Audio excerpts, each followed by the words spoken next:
Cyberphile. Okay, so, you ever have this conversation? Hey man, what's like your favoriteest game? Like, right now? No man, I mean like your favoriteest ever. Are you kidding?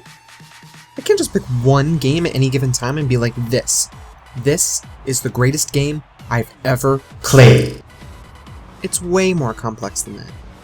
Take a seat though, and I'll tell you what you should be playing. If you came into my room and asked me what my least favorite genres of games were, after wading through empty boxes of Poke, stacks of manga, and various waifu body pillows, I'd answer pretty easily, assuming you could get me to squint into the light. Jokes aside, I'd have to say sports and racing. While there are certainly some exceptions, one shining example descended from the heavens to save us all. Rocket League. When I first discovered Rocket League way back when it was in beta on PS4, I instantly fell in love. I still remember how giddy I was every time I could successfully touch the ball in the appropriate direction.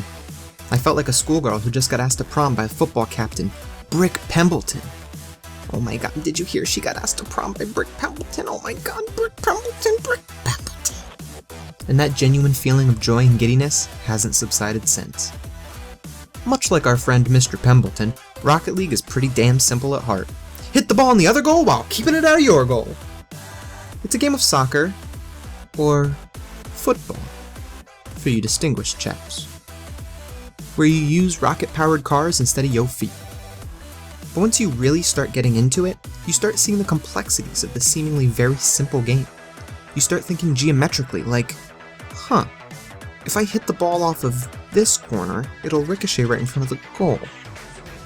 You start using your boost more efficiently, flipping for top speeds, and you start to discover that you can fly through the air like some goddamned rocket-powered acrobat. Wait a minute. Did you know that Rocket League is a sequel and successor to practically the same game a number of years ago? Well, you probably do now.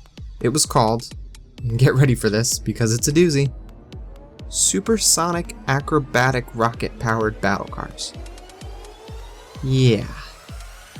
Let that sink in. By the time you had asked someone if they wanted to try it, you had already lost their interest. Hey man, wanna come over to my place and play some Supersonic Acrobatic Rocket-Powered... No man. Can we just play Little Big Planet? Other than having maybe one of the worst video game titles ever, 2008 was actually a pretty good year for the PlayStation 3. Fallout 3, Dead Space, Little Big Planet, not to mention the fact that Psyonix was a small-name developer with virtually no publicity. They had to make do. But Psyonix really delivered this time around. Rocket League is an absolute joy to play, and Psyonix keeps giving us more. There's like a bajillion different modes, from your basic soccer, 1-on-1s to 4-on-4, and anything in between, though 3-on-3 is the standard. There's also ice hockey, hoops, which is a basketball mode, and rumble, complete with fun, Mario Kart-esque power-ups and sabotages. If that wasn't enough, they have also been consistently pumping out fun and funky maps to keep things fresh. You wanna know the best part though? All these modes and new arenas are always free! That being said, if you ask any serious Rocket Leaguer, they'll tell you that they keep playing the standard or ranked modes. Why? Because it's just so good. The physics feel great and it's super addictive.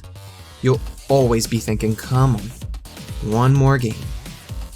After all, can't stop on a winning streak and can't quit on a loss. This awesome amalgamation of two of my least favorite genres ended up being one of the games that I just keep coming back to again and again. Sure, the other modes are fun for a bit, and there are some single-player offline modes, but the default 3v3 and multiplayer is where Rocket League really shines. At any rate, great developer? Check. Many fun and free modes? Check. How about customization? Oh, you know it! There's like a jabillion different things to unlock to customize your car and make it look awesome and personalized. Items are unlocked on an RNG basis, so you might get lucky, you might not, but it just gives you yet another incentive to keep coming back. Combine that with limited edition and holiday-themed goodies, and if the game doesn't draw you in, the collectibles and customization just might. And that's how Rocket League handles transactions, the right way. You can buy other cars or keys for chests with super rare and super cool stuff in it, but it's all purely cosmetic. Or at least, not enough of a difference to bitch about. Rocket League will never be pay to win. Not only that, but damn, Rocket League looks good. I mean, have you seen this turf?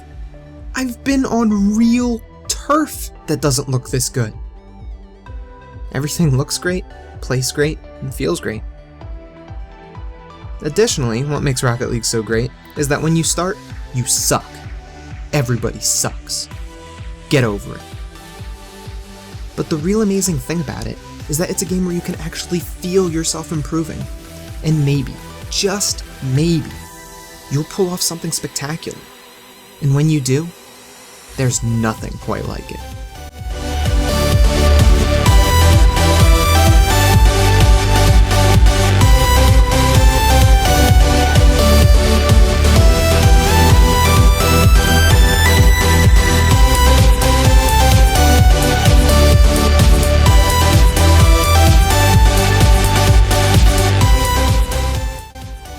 It's a progression unlike any other game I've ever played.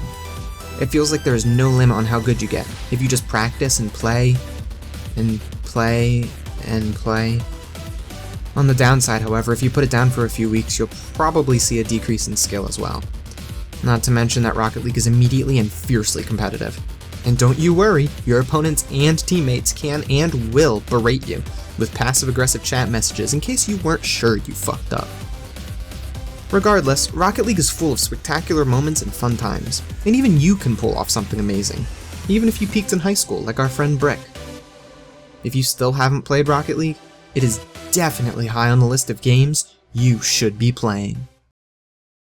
Hey, thanks for watching. Don't forget to subscribe for more Cyberphile content, and feel free to drop a like or comment on what games you think I should be playing.